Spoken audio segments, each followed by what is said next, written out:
Hello everyone, कैसे हो आप सभी। आई होप आप सब अच्छे होंगे। चलिए क्लास को शुरू कर लेते हैं। और अगर आप चैनल पर पहली बार आएँ तो चैनल सब्सक्राइब कर लीजिएगा और डिस्क्रिप लिंक आपका क्या बोलते हैं टेलीग्राम ज्वाइन कर लेना। लिंक डिस्क्रिप्शन में दिया है, या फिर बीपीआई स्पोकन बाय रुद्राक्षी मैम, सिर्फ बीपीआई स्पोकन नहीं ज्वाइन करना है। चलो क्लास शुरू करते हैं। पहला शब्द क्या है हमारा? पहला शब्द है हमारा इवैल्यूएशन। इवैल्यूएशन लास्ट में आपको आईओएन लग रहा है तो पार्ट्स ऑफ स्पीच नाउन हो गया। इवैल्यूएशन करने का मतलब होता है मूल्यांकन। मतलब अब मूल्यांकन क्या होता है? देखो, हम जैसे एक एग्जांपल ले लेते हैं। जब हम लोग मॉल जाते हैं या किसी भी शॉप पे जाते हैं तो वहाँ पे हम उसकी वैल्यूज चेक करते हैं ना, उनका प्राइस हम चेक कर रहे होते हैं कि अच्छा, यहाँ पे सपोज कर लेते हैं कि ये जो सामान है ये मान लो 70 रुपए का मिल रहा है। 70 का मिल रहा है यहाँ पे, ये सारे सामान है 70 के। दूसरी जगह गए हमने, वहाँ देखा यही सेम सामान, सेम प्रोडक्ट है और सेम कंपनी भी है, बट ये 75 का दे रहे हैं। तो हम क्या कर रहे हैं? हम इवेलुएट कर रहे हैं, हम इनको चेक कर रहे हैं, हम इनको एसेस कर रहे हैं कि हमें ये चीज़ लेनी चाहिए। तो हम कहेंगे नहीं, जब सेम प्रोडक्ट है, सेम कंपनी है, वेट भी सेम ही है, तो हमारे लिए बेहतर कौन सा रहेगा, हम इस पैसे को चुने, है ना। सो ये हम क्या कर रहे हैं? हम चेक कर रहे हैं, हम उसको इवेलुएट कर रहे हैं, हम इवेलुएशन इसको कहते हैं। बहुत सिंपल से एग्जांपल से मैंने आपको समझा। तो किसी भी चीज़ को आप चेक कर रहे हैं, उसकी वो वैल्यू है कि नहीं है। तो द प्रोसेस ऑफ जजिंग और calculating the quality, importance, amount और वैल्यू ऑफ समथिंग। तो जो प्रोसेस है जिसमें आप जज कर रहे हैं या कैलकुलेट कर रहे हैं उसकी क्वालिटी को, कि हाँ, अब जैसे कि देखो, अगर सपोज करो कि हमको कोई चीज़ महंगी आ रही है बट अगर हमें उसकी क्वालिटी बहुत अच्छी मिल रही है, मान लो अगर वो चीज़ हमें 2500 की भी आए और एक जगह से हमें वो चीज़ 1500 की आ रही है, बट हमने देखा ये 2500 वाले में क्वालिटी का फ़र्क है, एकदम बेस्ट क्वालिटी है इसके अंदर, इसकी क्वालिटी में थोड़ी सी कमी है, तो हम इसको चूज़ करेंगे अपने हिसाब से। तो हम क्या कर रहे हैं? हम इवैल्यूएट कर रहे हैं, हम चेक कर रहे हैं उसकी इम्पोर्टेंस के हिसाब से, अमाउंट के हिसाब से, वैल्यू के हिसाब से। सिनोनिम्स क्या हो जाएंगे? असेसमेंट, है ना, एस्टिमेशन, जजमेंट आप कर रहे हैं। इवैल्यूएशन आपका नाउन है, सो यहाँ पे MENT, TION, MENT सब नाउन हमने लगा दिया। अगर इवैल्यूएट होता, वर्ब होता, तो असेस हो जाता, एस्टिमेट हो जाता। यहाँ तक से जैसे अब example, evaluation is vital. Vital का मतलब क्या होता है? Important, very crucial in planning our lifes. तो एब्सोल्युटली हमें अपने जीवन को प्लान करने के लिए पहले हमें इवैल्यूएशन करना बहुत ज़रूरी है, राइट। कि अगर हम कहीं पे शिफ्ट हो रहे हैं, अगर हम अपने एरिया को चेंज कर रहे हैं, हम अपने स्टेट को चेंज कर रहे हैं, यार, तो पहले हमें इवैल्यूएट करना पड़ेगा ना कि हम वहाँ पे जाके अपने आप को कैसे ढालेंगे, और वहाँ की जो खर्चे हैं वो हम कैसे मेंटेन करेंगे, वो लाइफ वहाँ पे हमारी लाइफ से, मान लो आपका वेदर ही एकदम डिफरेंट हो जाएगा, वो सब चीज़ों का हम इवैल्यूएशन क्या है, बहुत ज़रूरी है अपनी लाइफ को प्लान करने के लिए। अब मैं उम्मीद करती हूँ कि इन प्लानिंग क्यों आ रहा है, यहाँ आपको इस पोर्शन में कोई भी दिक्कत नहीं है। आपको एक चीज़ है जो आपको सीखनी है। आपको क्या सीखना है? अगर आप सच में अपनी इंग्लिश के ऊपर में ऐसी पकड़ बनाना चाहते हैं कि आपसे कोई मिस्टेक ही ना हो, आपको रटना ना पड़े, तो आप चीज़ों को समझिए। आप इसका जैसे वाइटल है, वाइटल का पार्ट्स ऑफ स्पीच एडजेक्टिव होता है। तो आप एवरीथिंग को आप अंडरस्टैंड करिए। यहाँ पे इज़ जो है ये मेन वर्ब है। तो अगर आप बिगिनर हैं तो आपको इतना स्ट्रेस नहीं लेना है, बट अगर आप अब एक स्टेज अबव आ गए हैं तो देखिए चीज़ों को, फिर आप और अच्छी एक अपने आप में डेप्थ में आप जाने लगेंगे, ठीक है। तो आई होप ये इन प्लानिंग का मतलब आपको समझ में आ गया होगा। आई होप कि आपको इवैल्यूएशन का मीनिंग समझ आ गया होगा। नेक्स्ट वर्ड है हमारा एंड्योरेंस। एंड्योरेंस का मतलब होता है हमारी सहन शक्ति। एंड्योर करना मतलब उस चीज़ को हम कितना झेल सकते हैं। एंड्योरेंस मतलब हमारी झेलने की क्षमता। ठीक है, ANCE लगा हुआ है, पार्ट्स ऑफ स्पीच नाउन हो गया। एंड्योरेंस, एंड्योरेंस मतलब उस चीज़ को झेलने की जो हमारे अंदर शक्ति है, जो हमारी एबिलिटी है उसको फेस करने की। So the ability to continue doing something painful or difficult for a long period of time without giving up. तो एंड्योरेंस का मतलब क्या है? वो हमारी एबिलिटी किसी काम को जारी रखने में और वो जो काम है वो दर्द देने वाला है या वो काम बहुत मुश्किल है और हम उसको एक लंबे समय तक हम वो काम किए जा रहे हैं बिना गिव अप किए हुए, तो वो आपका एंड्योरेंस है। जैसे कि अगर हम बात करें कि ये मैंने आपको एक ह्यूमन बीइंग के बेसिस पे बताया। आपका कोई सामान भी हो सकता है, उसकी जो उसको फेस करने की जो कठिनाइयाँ हैं, जैसे मौसम चेंज होता है, तो कह सकते हैं कि इसकी एंड्योरेंस जो है वो बहुत अच्छी है या इसकी एंड्योरेंस थोड़ी-सी कम है। तो इस चीज़ को देखने के लिए भी हम इवैल्यूएट कर सकते हैं ना। आप ऐसे सोच के देखो, तो उसकी टॉलरेशन, जैसे अगर हम कोई अपनी छत पे हम लगाते हैं, टीन लगाते हैं ना, तो हम वहाँ पे अलग-अलग वैरायटी में अवेलेबल है, बट कहा कि ये बेस्ट क्वालिटी है क्योंकि ये आपके हर किसी टाइप के वेदर को झेल सकती है, मतलब एंड्योर कर सकती है, उसको फेस कर सकती है, उसकी टॉलरेशन पावर बहुत स्ट्रॉन्ग है, स्टेमिना है उसके अंदर में, स्ट्रेंथ है, वो आगे जारी रहेगा वो काम। तो the pain was bad beyond endurance, मतलब वो जो दर्द था ना वो सहने की शक्ति से परे था। बियॉन्ड, बियॉन्ड क्या है आपका, परे हो जाना है ना, उस चीज के बाहर ही निकल जाना। तो वो जो दर्द जो था ना वो झेलने की शक्ति से एकदम बाहर था, इतना ज्यादा दर्द हो रहा था। बियॉन्ड का पार्ट्स ऑफ स्पीच आपका क्या है, प्रपोजिशन। प्रपोजिशन के बाद क्या आते हैं, आप समझ ही चुके होंगे। तो ये देख लो आप, बैड का पार्ट्स ऑफ स्पीच आपका क्या है, एडजेक्टिव है। वॉज यहाँ पे क्या है, मेन वर्ब है। डन है। So the pain was bad beyond endurance, so pain इतना बुरा था कि उसको झेलने की शक्ति से एकदम परे था वो चीज।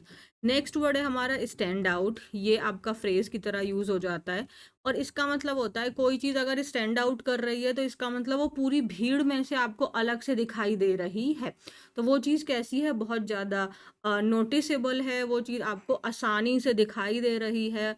अगर कोई भी चीज़ स्टैंड आउट कर रही है तो मतलब वो आसानी से नोटिसेबल है। तो टू बी वेरी नोटिसेबल हमारे क्वालिटीज़ हो सकती हैं। कोई व्यक्ति है अगर वो पूरी भीड़ में खड़ा है पर वो फिर भी भीड़ से अलग दिख रहा है, तो उसके बॉडी के फीचर्स ऐसे हो सकते हैं, है ना, या उसकी क्वालिटीज़ ऐसी हो सकती हैं। तो she is the sort of person who stands out in a crowd, तो वो एक इस प्रकार की व्यक्ति है जो भीड़ में से भी अलग ही दिखाई देती है। मतलब वो, मान लो वो बंदा अलग ही है, उसकी जो बोलने का तरीका है, जो उसकी बातें हैं वो सबसे अलग हैं, तो वो स्टैंड आउट कर गया, राइट। नेक्स्ट देखें, नेक्स्ट है हमारा प्रिसीजन। अगेन आपका ION है, तो ये भी नाउन हो गया। और प्रिसीजन का मतलब, जैसे जब मुझे याद आ रहा है जब हम फिजिक्स लैब में होते तो एक्यूरेसी हम निकालते थे, बट कहते थे इसको बहुत प्रिसीजन के साथ में करना है। तो उस काम को बहुत सावधानी के साथ करना है और एकदम एक्यूरेट वैल्यू हमें उसकी निकाल के लानी है। उसकी वैल्यू को हमें, अगर हमने पॉइंट में भी गड़बड़ी कर दी तो फिर वो हमारी वैल्यू खराब हो जाएगी, हमारा करेक्ट आंसर नहीं आ पाएगा। तो प्रिसीजन का मतलब आपका एक हो जाता है एग्जैक्टनेस, एकदम एग्जैक्ट आपको निकाल के लाना। इवन डेसिमल्स के बाद भी आपकी जो वैल्यू है वो एकदम आपकी प्रिसाइज होनी चाहिए, एकदम एग्जैक्ट होनी चाहिए, वहां पे गड़बड़ी नहीं हो सकती है। राउंडनेस आप नहीं कर सकते, राउंड नहीं निकाल सकते आप, अप्रोक्सीमेशन नहीं हो सकता है, आपको एग्जैक्ट वहां पे वैल्यू निकालनी पड़ेगी।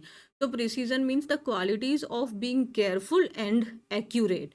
तो आपका एक्यूरेसी हो गया, एग्जैक्टनेस हो गया, करेक्टनेस हो गया। एंटोनिम्स में अप्रोक्सीमेशन, राउंडनेस और केयरलेसनेस। प्रिसीजन, देखो केयरलेसनेस मतलब यहाँ पे कैसे हुआ, प्रिसीजन अगर है तो केयरफुल तरीके से आप काम कर रहे हैं और आप केयरलेस तरीके से काम कर रहे हैं। Of being careful and accurate, careful and accurate आपका एडजेक्टिव है ना। और हमने तो यहाँ पे एंटोनिम्स एंड सिनोनिम लिख रहे हैं। अगर हम यहाँ पे केयरफुलनेस इसका सिनोनिम होगा, केयरफुलनेस जब हम लोग एडजेक्टिव में एनी डबल एस लगा देते हैं तो वो नाउन बन जाता है। अब हमको बताना लापरवाह, तो केयरलेस होता है बट हमें नाउन बनाना था तो एनी एस लगा दिया, तो केयरलेसनेस। समझ में आया। तो I admire the precision of her work, तो मैं एडमायर करता हूँ, मैं प्रशंसा करता हूँ कि जो वो अपने काम को लेके एकदम एक्यूरेट तरीके से जो वो अपना काम करती है, एकदम सावधानी से वो जो काम करती है, मैं उस चीज़ की प्रशंसा करता हूँ। नेक्स्ट है हमारा इन एसेंस। इन एसेंस का मतलब हो जाता है इन शॉर्ट। जैसे ना, इन शॉर्ट, जैसे मैंने आपको पूरा आर्टिकल पढ़ाया, फिर उसके बाद में मैंने कहा कि बताओ इसकी समरी आप क्या निकाल पा रहे हैं, तो फिर आप कहेंगे मैम इन एसेंस में तो ये दो आपने क्या किया, एक पूरा पैरा है, एक पूरा आर्टिकल है, उसके आपने 5-6 लाइन में या फिर 2-3 लाइन में ही अपनी बात को सम अप कर दिया। तो इन एसेंस का मतलब हुआ इन शॉर्ट फॉर्म, है ना? कंसाइज़ कर दिया उसका हमने। तो सार मतलब क्या होता है? समरी होती है। So relating to the most important characteristics और आइडिया ऑफ समथिंग। तो आप जानते ही हैं जब हम लोग कुछ भी रीड कर रहे होते हैं तो उसका हर चीज़ इम्पोर्टेंट नहीं होती है ना। उसके कुछ ही ऐसी चीज़ें होती हैं जो बहुत ज़्यादा इम्पोर्टेंट होती हैं, जिनके ऊपर में हमें एक्सट्रीमली अवेयर होने की और फ़ोकस्ड होने की ज़रूरत होती है। कुछ चीज़ें होती हैं जिनको हम छोड़ भी सकते हैं। सो इन एसेंस अगर मैं आपको शॉर्ट में बताऊं तो दोनों दोनों की दोनों जो साइड्स हैं वो इस इशू के ऊपर में अग्री हो गई है। मान लो कि एक पूरा मीटिंग हुई, मीटिंग कीजिए, मीटिंग तो मीटिंग चले जा रही है, लेकिन भाई उसने पूछा भाई हुआ क्या है इस पूरा मीटिंग का। अब मान लो 5-6 घंटा मीटिंग चली है तो वो 5-6 घंटा की थोड़ी ना कहानी सुनाएगा वन टू वर्ड की किसने क्या बोला। बोलेगा भाई इन शॉर्ट में दोनों जो पार्टीज हैं वो अग्री हो गई हैं इस बात के ऊपर में। सो इन एसेंस मतलब ये, मान लो कहीं पे लड़ाई हो रही है, आप गए बाद में, भाई क्या हुआ? उसने कहा अरे भाई इसने इसकी गाड़ी को ठोक दिया, अब इसको पीट रहा है। तो उसने शॉर्ट में बता दिया, वो पूरा आपको करके नहीं दिखा रहा है, गाड़ी आई ठोका, ऐसे नहीं होगा ना। आप समझ रहे हैं? इन एसेंस मतलब उसको शॉर्ट में समरी फॉर्म में। डन है जी।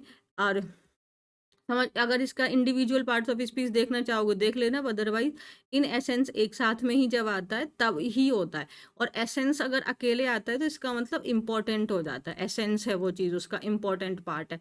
बट इन एसेंस जब एक ही साथ आता है तब इसका मतलब इन समरी समरी हो जाता है, उस चीज़ का कंसाइजनेस को शो करता है। एसेंस का पार्ट्स ऑफ स्पीच पहचान सकते हो, ये आपको मैं होमवर्क देती हूँ। नेक्स्ट वर्ड है मेरा फटीक। फटीक का मतलब होता है थकान। फटीग का मतलब होता है थकान। जब आप एकदम थक गए हैं, तो the condition of being extremely tired, जब आप पूरी तरीके से थक चुके हैं, है ना। तो टायर्डनेस, एनी डबल एस देखते ही पहचान गए होगे ना, नाउन है ना। वियरीनेस, वियरी का मतलब होता है टायर्ड, एग्जॉशन हो गया है। और अगर एंटोनिम्स देखेंगे तो एनर्जी है, स्ट्रेंथ है, विगर है। एक और वाइटल की एक गोली आती थी, बताना यहाँ पे वाइटल का मीनिंग क्या है। एक वाइटल की गोली गोली आती थी और मैंने बोला था कि like evaluation is vital for planning lifes. तो बताना वहाँ पे वाइटल का पार्ट्स ऑफ स्पीच क्या था, और मैंने कहा एक और वाइटल की गोली आती थी, उस वाइटल का पार्ट्स ऑफ स्पीच क्या था। He was suffering from fatigue. तो मतलब वो किस चीज़ से सफ़र कर रही थी? फटीक से। फटीक मतलब उसको जल्दी थकान हो जा रही थी। होता है ना लाइफ में कभी कभी ऐसा कि हम कुछ करना है लेकिन फिर भी ऐसा लग रहा है कि मैं थक गया हूँ। डन है, आगे देखें। चलिए, नेक्स्ट वर्ड है हमारा पेसिंग वन सेल्फ। और या फिर अगर आप देखेंगे तो ये हो जाता है पेस वन सेल्फ, एक ही बात है। तो पेस वन सेल्फ का मतलब होता है अपने, पेस का मतलब क्या होता है पहले मैं आपको अगर पेस का मतलब बता दूं तो आपको पता जाएगा। आपकी जो देखो, आपकी जो स्पीड है, पेस का मतलब होता है स्पीड। अब स्पीड किस चीज़ की? आपकी किसी भी चीज़ की स्पीड। आप खाना खा रहे हैं, एकदम जबर जबर जबर जबर आप खाना खाने लगे, उस स्पीड को हम कह सकते हैं। देखो, तो केयरफुली आप मैनेज कर रहे हैं अपनी स्पीड को, अपने एफर्ट को, अपनी एनर्जी को।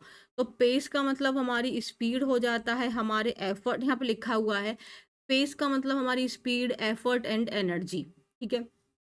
पेस वन सेल्फ का मतलब होता है कंट्रोल करना, मैनेज करना मीन्स अपने आप को कंट्रोल करना। तो to control your speed, your effort, your energy to avoid getting tired और ओवरवेल्म। ओवरवेल्म मतलब उससे पूरी तरीके से आप भर ना जाओ, specially when completing a task और activity over a period of time. मतलब देखो, जैसे मैराथन होता है तो मैराथन में आपको एक लंबा दौड़ना है। अगर आप शुरुआत में ही अपने आप को थका लोगे, अगर आप शुरुआत में ही अपने आप को थका लोगे तो फिर आपका मैराथन पूरा नहीं हो पाएगा ना। तो you have to pace yourself if you want to complete your marathon. तो मैराथन को कंप्लीट करने के लिए आपको अपनी स्पीड को, अपनी एनर्जी को आपको सेव करके रखना पड़ेगा, तभी तो आप उसे कंप्लीट कर सकते हैं, क्योंकि एक लॉन्ग पीरियड ऑफ टाइम का काम है ये, कोई शॉर्ट का नहीं है, कुछ सेकंड्स का खेल नहीं है कि आप निकाल दोगे। ठीक है। जैसे don't try to do everything at once, एक ही बार में सब कुछ करने की कोशिश मत करो। Pace yourself, control yourself, है ना। Manage yourself, manage your activity, manage your speed, manage your effort. Next क्या है हमारा? फोर्टिट्यूड। तो फोर्टिट्यूड का मतलब हमारा हो जाता है जब आपका साहस और आपका धैर्य है। तो is the strength of mind that enables, enables means allows a person to encounter danger और बियर, बियर मीन सहन करना, एंड्योर करना, पेन और एडवर्सिटी, एडवर्सिटी मतलब बैड सिचुएशन, विद करेज। देख लेते हैं। आपकी दिमाग की वो शक्ति, सिंपल है यार, शक्ति हो गया, शक्ति ही है जो इंसान को वो मतलब शक्ति है आपके अंदर, तो आप किसी भी चीज को, आप चाहे दर्द है, डेंजर है, आप खतरा है, दर्द है, कोई प्रॉब्लम है, आप उसको बहुत साहस के साथ में आप उसका सामना कर रहे हैं। तो करेज है आपका, stamina, ma'am stamina, in endurance, oh my God ma'am, bravery, ma'am very good, मजा आ गया। तो एंड्योरेंस का एक और सिनोनिम हमको मिल गया, पार्ट्स ऑफ स्पीच भी हमें मिल गया इसका।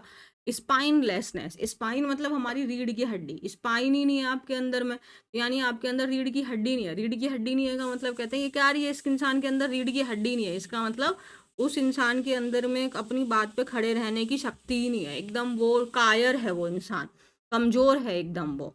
तो शी एंड्योर्ड मीन्स उसने झेला अपनी बीमारी को, विद ग्रेट फोर्टिट्यूड मीन्स बहुत करेज और स्ट्रेंथ के साथ उसने फेस किया उसको, है ना। एंड्योर को हमने यहाँ पे वर्ब की तरह यूज कर लिया ना, बाल को देख रहे हो आप। नेक्स्ट है हमारा stem from. Stem from, stem का मतलब होता है किसी चीज का, देखो स्टेम, स्टेम तो जैसे वो रूट में से बाहर निकल के आ रही होती है, वो स्टेम होता है, तना होता है, तो मतलब वहां से वो चीज निकल के आ रही है, ओरिजिनेट हो रही है, डेवलप हो रही है। तो stem from means to develop और कम फ्रॉम समथिंग, वो उस चीज से पैदा हो रही है, उस चीज से आ रही है। तो अगर हम बात करें कि हमारे अंदर थकान किस चीज़ से स्टेम फ्रॉम हो रही है, थकान किस चीज़ से ओरिजिनेट हो रही है, थकान किस चीज़ से डेवलप हो रही है, या फिर इसके अंदर इतनी स्ट्रेंथ कहाँ से आ रही है, तो देयर डिसएग्रीमेंट, जो उनका डिसएग्रीमेंट था ना, वो कैसे डेवलप हुआ, वो कैसे आया, मिसअंडरस्टैंडिंग से। तो उन लोग के बीच में बहुत ज़्यादा मिसअंडरस्टैंडिंग हो गई थी, इस वजह से उनके बीच में जो जो डिसएग्रीमेंट था वो कहाँ से आया, उनकी मिसअंडरस्टैंडिंग की वजह से। ओके, तो आज हमारी स्पेलिंग वोकैबलरी आज काफ़ी ज़्यादा है ना। चलिए आगे देखते हैं। नेक्स्ट है हमारा एम्बिग्विटी। एम्बिग्विटी ITY लगा हुआ है, पार्ट्स ऑफ स्पीच नाउन है। तो एम्बिग्विटी का मतलब होता है आपका, जब आपकी वो जो बात है वो अनक्लियर है। एम्बिग्विटी का मतलब क्या होता है, वो बात जो अनक्लियर है, वो बात जो आपको समझ ही नहीं आ रही है। अब अगर यार किसी ने कोई स्टेटमेंट दिया, बट वो स्टेटमेंट ही आपको समझ नहीं आ रहा है, वो स्टेटमेंट ही अनक्लियर है, तो वहां पे क्या हो गया, उसका स्टेटमेंट कैसा है, वो एम्बिगुअस है। स्टेटमेंट कैसा हो गया उसका, एम्बिगुअस है। तो एम्बिग्विटी मतलब अस्पष्टता, वो चीज़ क्लियर ही नहीं है, वो सिचुएशन या वो स्टेटमेंट अनक्लियर है, क्योंकि उसको कैसे समझा जा सकता है, उसको एक से ज़्यादा तरीके से समझा सकता है, मतलब हाँ भी बोल रहा है वो बंदा, ना भी बोल रहा है वो बंदा, तो उसकी बात का जो मीनिंग है, उसका जो इंटरप्रिटेशन है, वो मोर देन वन वे में निकाला जा सकता है, तो उसकी बात एम्बिगुअस है, उसकी बात अनक्लियर है। तो सिनोनिम्स में देखें तो आपका एम्बिगुअसनेस, क्योंकि देखो नाउन है ना, एम्बिगुअस जो है आपका, वो आपका क्या है, एडजेक्टिव है। एम्बिगुअसनेस हो गया, अनसर्टेनिटी है मीन्स अनक्लियर है वो बात। वेगनेस का मतलब क्या हो गया, वेग मतलब आपका अनक्लियर होता है, वेग मतलब अनक्लियर होता है। एक वोग होता है, इस वोग का मतलब क्या है जरा बता दीजिएगा। लेट मी से दिस, मैं कह देती हूँ, टू अवॉइड एनी एम्बिग्यूटी, किसी भी तरीके के कंफ्यूजन को दूर करने के लिए। हाँ, एम्बिग्यूटी का मतलब कंफ्यूजन भी हो जाएगा। I am not coming to the party, मैं साफ साफ बता दे रही हूँ, मैं दोबारा से बता दे रही हूँ ताकि कोई कंफ्यूजन ना हो कि मैं पार्टी में नहीं आ रही। अच्छा, इसके एंटोनिम्स क्या होंगे, एकदम साफ तरीके से, क्लैरिटी, सर्टेनिटी, क्लियरनेस, है ना। नेक्स्ट है हमारा टैक्टिकल जजमेंट। टैक्टिकल जजमेंट का मतलब क्या होता है, टैक्टिकल जजमेंट का मतलब ये होता है कि वो जजमेंट जो आपको तुरंत लेनी पड़ रही है, वो उस सिचुएशन में जो आप अपनी समझ से वो जो डिसीजन ले रहे हैं, अब वो जो डिसीजन है वो आपका शॉर्ट टर्म के लिए है ना, वो होता है आपका टैक्टिकल जजमेंट। मतलब आप जो शॉर्ट टर्म, अभी आपको कोई प्रॉब्लम हो रही है तो आपको तुरंत डिसाइड करना पड़ रहा है कि आपको नेक्स्ट स्टेप क्या उठाना है, तो वो ऑन द स्पॉट जब हमें डिसीजन लेनी होती है, वो हो जाती है हमारी tactical judgement. The ability to make effective decisions in the short term, focusing on immediate actions and response to specific situation. उस पर्टिकुलर सिचुएशन को आपको रिस्पॉन्स करते हुए आपको इमीडिएट एक्शन लेना होगा, और वो जो है वो आपका शॉर्ट टर्म के लिए है। ठीक है। इमीडिएट की स्पेलिंग याद है ना, इमीडिएट की याद है ना, उस दिन हमने कितना एक्सट्रीमली फोकस दिया था, इमीडिया, मीडिया, और फिर लास्ट में हमने कैसे लर्न किया था, इमीडिएटली, हाँ, TELY, वो इमीडिएटली लर्न किया था ना। मैं सोचूं मैंने उस दिन लर्न तो करवाया था, ये गलत कहाँ जा रहा है। हाँ, हमने क्या था ना, आई एम, फिर मीडिया, आई एम मीडिया, मैं मीडिया हूँ और टेलीविजन पे तुमको देखूंगा। तो आई एम मीडिया और टेली, फिर बाद में वाई। तो ये इमीडिएटली हमने पढ़ा था और यहाँ से इमीडिएट हो गया। I am media, MEDIA। और अगर सिर्फ आपका वो लगाना है मीडिएट, तो TE हो जाएगा, बेचारा LY चला जाएगा। देख लो बाल को, तुम्हें लर्न हो रहा है कि नहीं हो रहा है, तभी तो क्लास सक्सेसफुल होगी, नहीं तो कोई मजा ही नहीं आएगा यार। स्टोर मैनेजर ने records a popular item quickly upon noticing high sales to meet demand and prevent lost sales. तो जो स्टोर मैनेजर है उसने तुरंत देखा कि भाई ये आइटम है जो लगातार फटाफट से जा रहा है, जल्दी जल्दी ये लोग खरीद रहे हैं इसको, तो तुरंत उसने ऑर्डर किया भाई ताकि जल्दी से हमारा वापस आ जाए, कहीं ऐसा ना हो कि हमारी जो क्या है, जो हमारी सेल्स है उसको हैम्पर हो जाए, है ना। तो ऐसा ना होने के लिए उसने क्या लिया, तुरंत डिसीजन लिया। तो क्योंकि आज वोकैब बहुत ज़्यादा थी, क्लास लंबी बहुत ज़्यादा हो जाती, अगर मैं स्पेलिंग्स भी इसमें रख देती आज, तो आज हम स्पेलिंग्स नहीं करेंगे, अब हम करेंगे आर्टिकल। तो let's start the article. Crucial, crucial means important, vital, role of testing and self evaluation when preparing for competitive exams. तो क्रूशियल रोल है, इम्पॉर्टेंट रोल है किस चीज़ का, टेस्ट करने का, हमको अपने आप को टेस्ट करना, समय समय पे चीज़ों को मूल्यांकन करना, असेसमेंट करना, जब हम प्रिपेयर कर रहे हैं कॉम्पिटिटिव एग्जाम्स के लिए। तो आज, today, preparing for the various competitive exams, various means बहुत सारे, from CAT, NMAT, GMAT, CLAT, from से टू, आप जानते हैं ना फ्रॉम का पेयर टू से बनता है। तो कुछ छोटी छोटी बातों पे आप ध्यान देते रहोगे तो आपका ग्रामर भी ऑटोमेटिकली इम्प्रूव हो जाएगा। फ्रॉम का पेयर हमेशा टू से बनता है। तो फ्रॉम ये एग्जाम से लेके यहाँ तक चाहें, या फिर IPMAT, आपका CUET, ये हो गया। फिर आगे देखो यहाँ पे एंड, बट ये फ्रॉम का पेयर नहीं है, ये आगे बोला है एंड UPSC CSE, ठीक है। Demands more than just subject knowledge, तो ये जो आपके वेरियस एग्जाम्स हैं ये क्या डिमांड करते हैं, they demand more than just subject knowledge, कि आपको सिर्फ सब्जेक्ट की नॉलेज नहीं चाहिए वहाँ पे, इससे कई गुना ज़्यादा ये आपसे डिमांड करते हैं। Let's see, it requires endurance, endurance मतलब आपके सहने की शक्ति, अडेप्टेबिलिटी, अडेप्ट का मतलब होता है अपने आप को चेंज कर लेना, अपने आप को ढाल लेना अकॉर्डिंग टू सिचुएशन, आपकी स्ट्रैटेजी, आपकी सेल्फ अवेयरनेस। तो ये जो एग्जाम्स हैं ये सिर्फ सब्जेक्ट नॉलेज नहीं डिमांड करते, उससे भी कई गुना ज़्यादा डिमांड करते हैं। क्या चाहिए इनको, इट क्या है, सिंगुलर सब्जेक्ट, तो रिक्वायर्स वर्ब का फिफ्थ फॉर्म। क्या चाहिए इनको, आपका एंड्योरेंस, आपका झेलने की शक्ति, अपने आप को सिचुएशन के अकॉर्डिंग ढालने की आपकी एबिलिटी होनी चाहिए, आपकी स्ट्रैटेजी, आपकी सेल्फ अवेयरनेस, अपने आप को लेके भी हमें अवेयरनेस होनी हमारे अंदर बहुत ज़रूरी है। हम दुनिया की चीज़ों में अवेयर हैं, अपने आप को हम अवेयर ही नहीं है, ये बहुत इंपॉर्टेंट है। एमिड दिस, इन सब चीज़ों के बीच में, दो पावरफुल येट, लेकिन अक्सर, ऑफन मीन्स अक्सर, अंडर एस्टिमेटेड मतलब अंडर एस्टिमेट करना मतलब उसको नीचे रख देना, उसको उतनी वैल्यू ना देना, वो जो टूल हैं जो हमेशा स्टैंड आउट होते हैं, जो हमेशा नोटिसेबल होते हैं, जो हमेशा इंपॉर्टेंट होते हैं, वो है regular testing and deliberate self evolution. तो इन्होंने क्या बोला है कि आज के डेट के जो एग्ज़ाम्स हैं उनको सब्जेक्ट नॉलेज से ज़्यादा भी बहुत कुछ वो डिमांड करते हैं, उनको ज़रूरत होती है आपके endurance, adaptability, strategy and self awareness की। इन सब चीज़ों के बीच में दो पावरफुल टूल्स हैं जिनको अक्सर अंडरस्टिमेट कर दिया जाता है, और वो टूल्स हैं आपका रेगुलर टेस्टिंग का और डेलिब्रेट आपका सेल्फ एवोल्यूशन का, इवेल्युएशन, एवोल्यूशन नहीं। These aren't just checkpoints to assess readiness, assess मतलब वर्ब हुआ ना, चेक करना। दीज आरंट, ये जो आपके टेस्टिंग एंड सेल्फ आपका इवेल्युएशन है, ये सिर्फ कोई जस्ट चेक पॉइंट्स नहीं है, मतलब आपका टू डू लिस्ट आपने बना दिया, उसमें चेक कर दिया कि हाँ मैंने ये काम ये कर लिया, ये कर लिया। तो ये सिर्फ कोई चेक पॉइंट्स नहीं है अपनी रेडीनेस को चेक करने के लिए कि आपने लास्ट में 4 मॉक दे दिए और आपने अपने आप को इवैल्यूएट कर लिया। They are transformative practices that build competence, confidence, precision and emotional resilience. They are transformative practices, ये ऐसी प्रैक्टिसेस हैं जो आपको एकदम ट्रांसफॉर्म कर देंगी, आपको एकदम चेंज कर देंगी। इस चीज़ को बिल्ड करने में, आपकी कॉम्पिटेंस को, आपकी जो स्किल्स हैं उसको बिल्ड करने में, आपके अंदर कॉन्फिडेंस बिल्ड करने में, आप कितना एक्यूरेट वो काम कर पा रहे हैं और आप इमोशनली कितने स्ट्रांग हैं। रेजिलियंस मतलब आप कितने स्ट्रांग हैं।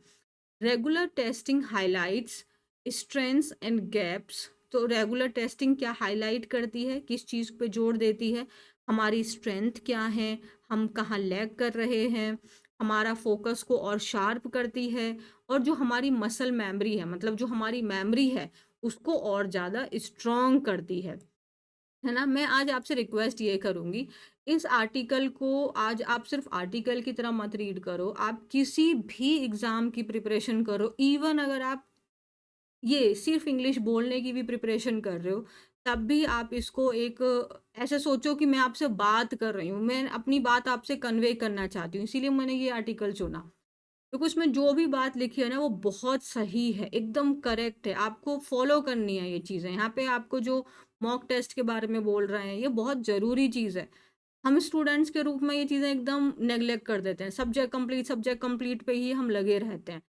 तो आपको मॉक टेस्ट के ऊपर में बहुत ध्यान देना है। तो आज की क्लास को एकदम ऐसे सोचो कि मैं आपसे बात ही कर रही हूँ, ठीक है? चलो देखते हैं आगे। इन एसेंस अगर मैं एकदम शॉर्ट में बात करूँ तो स्मार्ट टेस्टिंग एंड ऑनेस्ट इवैल्यूए आपका एवोल्यूशन, एवोल्यूशन में क्यों बोल रही हूँ, evaluation are what turn preparation into performance. तो अगर हम इन शॉर्ट में अगर मैं आपको बात करूँ तो स्मार्ट टेस्टिंग, अगर आप सही तरीके से आप मॉक्स देते हैं और ईमानदारी से आप अपने आप को इवैल्यूएट करते हैं, तो यही चीज़ है जो आपकी प्रिपरेशन को परफॉर्मेंस में बदल देगी। आपको समझ में आ रही है ये लाइन का मतलब क्या हुआ? आप प्रिपरेशन करे जा रहे हैं, आप 3 साल से प्रिपेयर कर रहे हैं, आप 4 साल से प्रिपेयर कर रहे हैं, बट आपकी कोई परफॉर्मेंस ही नहीं आ रही है, आपका कुछ आगे ग्रोथ ही नहीं हो रही है। उसके पीछे रीज़न है कि आप सिर्फ़ अपना फ़िज़िकली आप उसमें इन्वॉल्व हैं, मेंटली शायद आप उतना लेवल आपको लगेगा मैम मैं पूरा मेंटली इन्वॉल्व नहीं यार। सेल्फ अवेयरनेस बहुत ज़रूरी है, चीज़ों को चेक करना बहुत ज़रूरी है, स्मार्ट टेस्ट देना बहुत ज़रूरी है। अगर मैं सिर्फ़ स्पोकन के पॉइंट से बोलूँ, मैंने हमेशा बोला है, आपको बोलना है तो बोलना ही ज़रूरी है भैया। आप कितना भी पढ़ लो, आप नहीं बोल पाओगे, अगर आप बोलोगे ही नहीं तो बोलो आप, ठीक है? इम्पोर्टेंस ऑफ टेस्ट, तो देख लेते हैं भाई टेस्ट का इम्पोर्टेंस क्या है। डायग्नोस्टिक टेस्ट, डायग्नोस्टिक कौन होता है? डायग्नोस अगर हम मेडिकली टर्म्स देखें तो मेडिकल में डायग्नोस का मतलब होता है उस चीज़ के बारे में आप डायग्नोस किया जा रहा है, पता किया जा रहा है। तो डायग्नोस्टिक टेस्ट कौन होता है? जब आप किसी एग्ज़ाम के बारे में सोच रहे हैं कि चलो मैं इस एग्ज़ाम की प्रिपरेशन स्टार्ट करता हूँ, सपोज़ आप एसएससी के एग्ज़ाम की प्रिपरेशन आप सोच रहे हैं, तो पहले आप एक डायग्नोस्टिक टेस्ट देना चाहिए आपको। इसका मतलब आपको बस अपने आप को चेक करने के लिए आप देते हैं, ताकि आप अपनी देख सकें कि एग्ज़ाम में क्या-क्या पूछा जाता है, क्वेश्चंस किस टाइप के आते हैं, वो डायग्नोस्टिक टेस्ट हो गया। एंड मॉक एग्ज़ाम्स तो आपको पता ही है, आर ऑफ़न अक्सर उनको ट्रीट किया जाता है एक रूटीन रिव्यू ऑफ परफॉर्मेंस। लेकिन जो उनकी डीपर वैल्यू है वो किस में है? In preparing the mind to operate under actual exam conditions. तो हम इसको एक ऐसे देख लेते हैं कि हाँ, अपनी परफॉर्मेंस का रिव्यू हम ले रहे हैं, बट नहीं। लेकिन इसकी जो डीपर वैल्यू है, इसके जो और इसके अंदर की जो बात है वो ये है कि हम अपने माइंड को प्रिपेयर कर रहे होते हैं। जब एक्चुअल एग्ज़ाम कंडीशन में अगर हम बैठेंगे तो हमारा ब्रेन कैसे ऑपरेट करेगा, हमारा ब्रेन कैसे फंक्शन करेगा, उस सिचुएशन के लिए हम जो है वो डेलिब्रेट अपने आप को मॉक दे के ये हम अपने आप को प्रिपेयर कर रहे हैं। ये जो हमारी मेंटल कंडीशनिंग है, स्टेइंग काम under pressure, managing time with precision and thinking clearly through fatigue is a core differentiator in competitive exams. Absolutely. ये जो हमारी मेंटल कंडीशनिंग है, जहाँ पे हम अपने आप को हमें काम रखना होगा अंडर प्रेशर में। जब प्रेशर है, आपका जो टाइम है वो टिक टिक कर रहा है, क्वेश्चंस आपसे निकल नहीं पा रहे हैं, तो इस तरीके का नहीं हुआ तो क्या होगा, ये हजारों थॉट्स हमारे ब्रेन में। तो इस प्रेशर के अंदर अपने दिमाग को शांत रखना, अपने टाइम को मैनेज करना कि कितना क्वेश्चन पे कितना टाइम दिया जा सकता है, किस सेक्शन पे कहाँ, एकदम प्रिसीजन के साथ में क्लियरली सोचते हुए जब आप थक गए हैं उस समय पे, ये एक कोर, ये एक बहुत फंडामेंटल ये चीज़ें हैं जो आपके कॉम्पिटिटिव एग्जाम में डिफरेंशिएट करती हैं आपको, आपकी कट ऑफ से आपको बाहर लेके आती हैं, या अंदर लेके जाएंगी या बाहर लेके जाएगी, यही आपके पॉइंट्स हैं। Mock tests serve as rehearsal grounds. Absolutely. Teaching students to distribute their time across sections and subject. अब टीचिंग स्टूडेंट्स मतलब आप खुद को सेल्फ टीच कर रहे हो कि हाँ मुझे इस सेक्शन के अंदर में इतना टाइम देना है, इस सब्जेक्ट को मुझे इतना देना है टाइम। आप अपने स्ट्रेस लेवल को कंट्रोल कर रहे हो, आप मेंटेन कर रहे हो अपने फोकस को through out, means complete paper के ड्यूरेशन में। इसीलिए मॉक मॉक मॉक बहुत ज़रूरी है, आप उस चीज़ को इग्नोर नहीं कर सकते हैं, है ना? मैं तो बोल-बोल के थक जाती हूँ। इन कॉन्ट्रास्ट इसके ऑपोज़िट में जो आपके डायग्नोस्टिक टेस्ट होते हैं, वो आपको अर्ली इनसाइट देते हैं। इनसाइट मतलब नॉलेज देते हैं। किस चीज़ को हाइलाइट करके कंसेप्ट आपका कंसेप्चुअल क्लैरिटी एंड एप्टीट्यूड कि हाँ, ये सारे सब्जेक्ट्स हैं, ये आपको इस तरीके से पढ़ना है। तो यही हमारा डायग्नोस्टिक टेस्ट होता है। And this is particularly useful for those unsure about where to start और those exploring multiple example pathway. यही हमने जस्ट बात की थी। अभी आपको अनश्योर है कि आपको कहाँ से शुरू करना है, सिलेबस क्या है, तो उस चीज़ के लिए आपका डायग्नोस्टिक टेस्ट बहुत ज़रूरी होता है।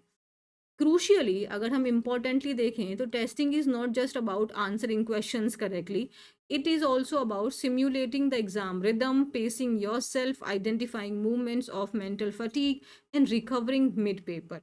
तो अगर हम क्रूशियली इम्पोर्टेंटली बात करें तो जो टेस्टिंग है, जो मॉक्स टेस्ट आप दे रहे हैं, ये सिर्फ आपका इस चीज़ को चेक करना नहीं होता है कि आप आंसर्स कर रहे हैं करेक्टली, बट ये सिम्युलेट करना मतलब उसको क्रिएट करना, जो एग्ज़ाम का रिदम है उसको क्रिएट करना, सिम्युलेट करना मतलब उसी पर्टिकुलर, जैसे एग्ज़ाम के ड्यूरेशन में हमको जो अंडर प्रेशर होता है, जो भी हमारे साथ हो रहा होता है, उसी सेम चीज़ को आप क्रिएट कर रहे हैं, उसको कॉपी कर रहे हैं, अपने आप को कंट्रोल कर रहे हैं, आइडेंटिफाई कर रहे हैं वो पल जहाँ पे आपको मेंटली बहुत थकान महसूस हो जाती है। आप आइडेंटिफाई करेंगे कि इस पॉइंट पे आके मैं बहुत टायर्ड फ़ील करता हूँ, तो मुझे ऐसे इसको कैसे ओवर पार करना है। मिड पेपर के बीच में जब आप अपने आप को एकदम फटीग और एकदम हेल्पलेस महसूस करते हैं, तो आपको रिकवर करना है, पेपर को आपको बर्बाद नहीं करना। और ये सब चीज़ें आप सिर्फ़ और सिर्फ़ इवैल्यूएट करके ही आप चेक कर सकते हैं। तो सेल्फ इवैल्यूएशन, द री रियल गेम्स बिगिन, गेम्स यहाँ पे सब्जेक्ट है, बिगिन है आफ्टर द टेस्ट। अब रियल गेम कहाँ से शुरू होता है? टेस्ट के बाद शुरू होता है, टेस्ट के ड्यूरेशन शुरू नहीं होता है।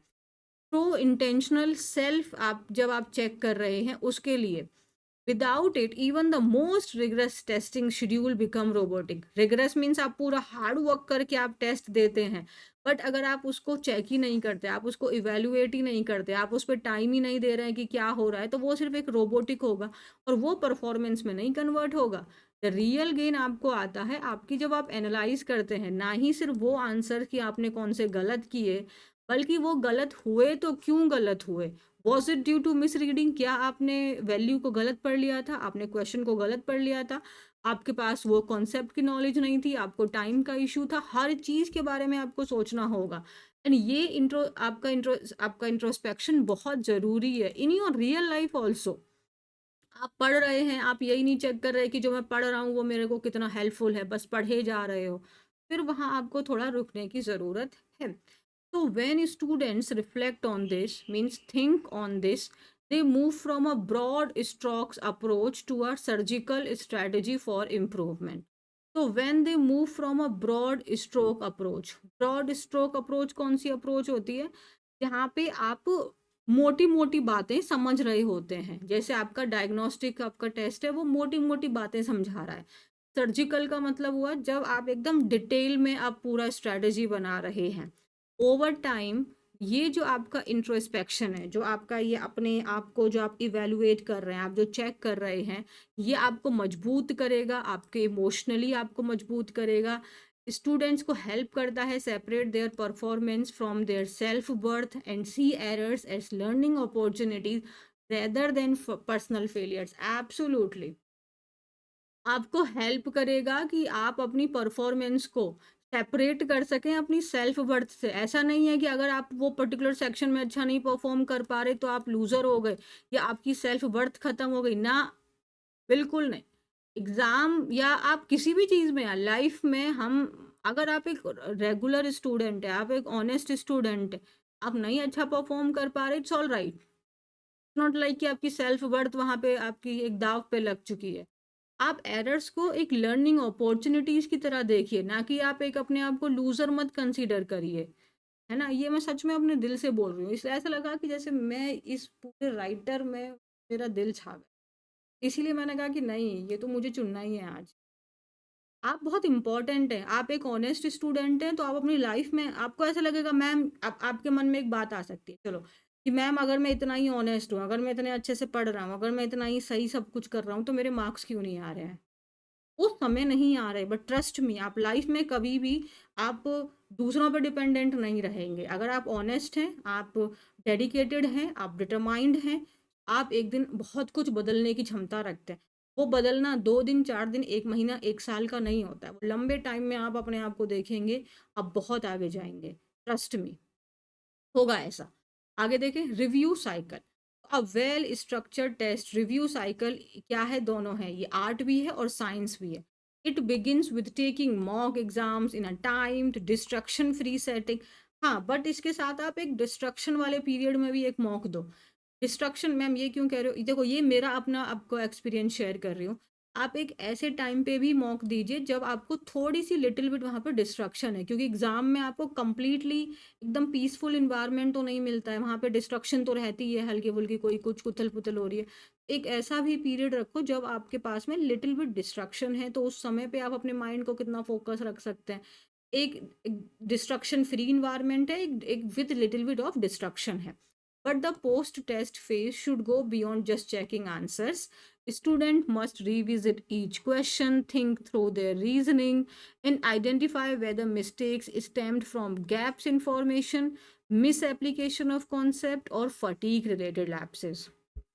जो आपका पोस्ट टेस्ट का जो फेस है, वो आपको सिर्फ आंसर चेक करने के आगे भी जाना है, वहां तक नहीं रुक जाना है, आपको रिविजिट करना है हर एक क्वेश्चन को।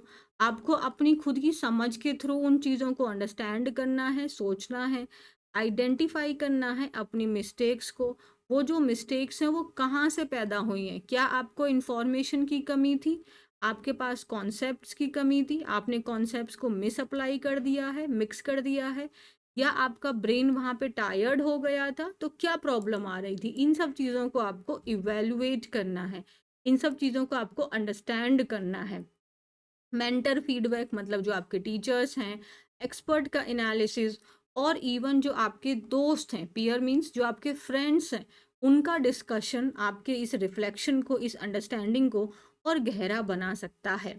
N external viewpoint often helps identify blind spot और reveal more efficient approach to problems.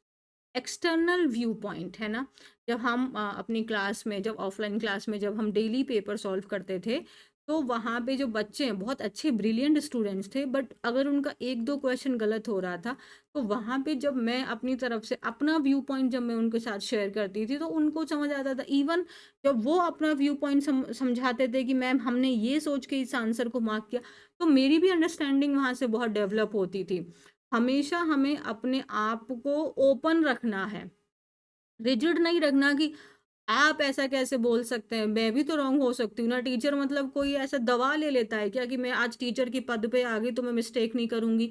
अरे अपना व्यू पॉइंट, दूसरे बच्चे का हम सुन रहे हैं, उसने जो भी किया है कुछ तो सोच के उसने मार्क किया होगा, तो उसकी अप्रोच मेरे को समझ में आई, हाँ बच्चा ऐसे भी सोच सकता है। इसीलिए मुझे ऑफलाइन का थोड़ा सिस्टम में ज़्यादा मज़ा आ जाता था। है ना, हेल्प करता है आइडेंटिफाई को, वो ब्लाइंड स्पॉट, एक ऐसा स्पॉट जहाँ पे हमें दिखाई नहीं दे रही है। और ऐसा होता है कि अगर आप एक स्पेलिंग को लिख दो ना, आप उसको 3-4 बार रीड करोगे, आप एक बार किसी चीज़ को गलत रीड कर लो ना, अब आप उसको 5 बार वही सेम रीड करोगे। अब जब तक आपको कोई दूसरा नहीं बोलेगा, अरे बाबा इसमें ये नहीं ये लिखा है, होगा ओ शिट ये तो मैंने देखा ही नहीं। रिवील करेगा मोर एफिशिएंट अप्रोचेस को उन प्रॉब्लम का। Regular testing builds exam literacy which include understanding how questions are framed, where traps are placed and how to navigate ambiguity. Definitely teachers के पास में नॉलेज कहाँ से आती है? कोई भाई ऐसा कुछ नहीं होता। देखो, अब अगर उस एग्ज़ाम को मैं बार-बार सॉल्व कर रही हूँ, मैं आपके साथ में ब बार-बार पढ़ आपको पता है, मैं आपको पढ़ने से पहले अगर मैं अपने आप को ना पढ़ाऊँ वो चीज़ें, मैं तो खुद बेकार हो जाऊँगी, मैं आपको क्या पढ़ा पाऊँगी? हम कहते हैं कि मैंने आपको गारंटी दे दी यही पेपर में आएगा। कैसे बोल सकती हूँ मैं ये पेपर में आएगा? देखो, क्योंकि उस टॉपिक को लेके हमारी अंडरस्टैंडिंग इतनी बिल्ड हो चुकी है, तभी तो हम कह सकते हैं कि क्वेश्चंस किस तरीके से फ्रेम्ड हुए हैं।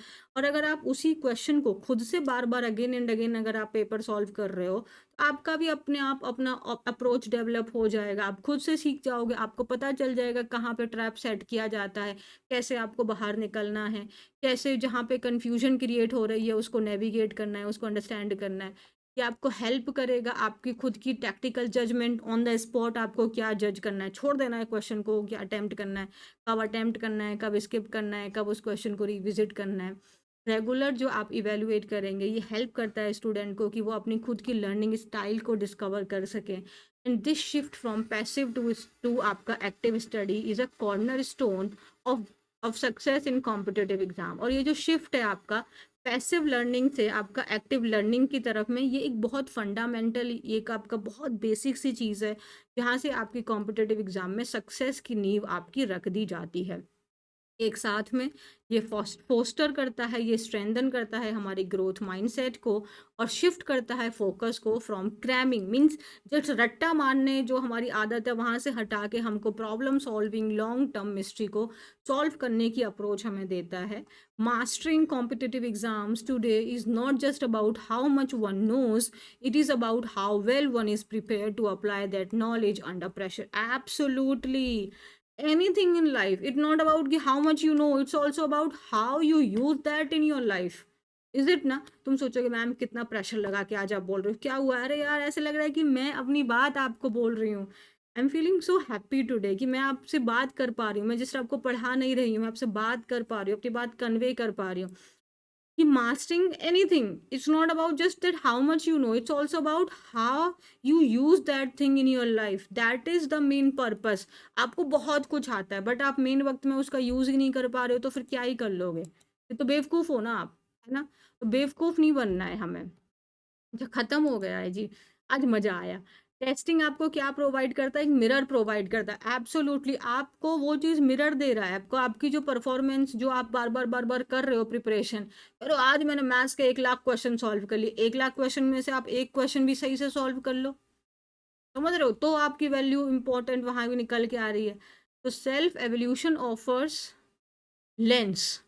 Together, they turn preparation into performance and effort into intelligent strategy। तो अगर आप अपने आप को आप मॉक दे रहे हो, आप अपने आप को चेक कर रहे हो, आप अपने आप को एनालिसिस कर रहे हो, तो आपकी जो प्रिपरेशन है वो एक परफॉर्मेंस में चेंज हो जाएगी, और जो आपके एफर्ट हैं वो एक स्ट्रैटेजी बन जाएगा। ठीक है? तो आज मुझे सच में बहुत मज़ा आया। ऐसा लगा मैंने आपको अपने पास से देखा, बात की, अपनी बात कन्वे कर पाई। एंड हाँ, ये बहुत ज़रूरी है। सिर्फ़ एक एग्ज़ाम की वजह से आप अपनी सेल्फ वर्थ को वहाँ पे नहीं दाँव पे लगा देंगे कि नहीं हुआ तो मेरा क्या होगा? होगा, बहुत कुछ होगा, ठीक है? अच्छा होगा। अगर आप हार्ड वर्किंग हैं, डिटरमाइंड हैं, ऑनेस्ट हैं, तो कोई नहीं है आपको जो रोक सकता है। ठीक है? सो चलो अपना ध्यान रखना, और हाँ, आई होप कि आपको ये वीडियो समझ में आ गई होगी, क्लास समझ में आई होगी, जितना मैंने एन्जॉय किया आपने भी उतना ही एन्जॉय किया होगा।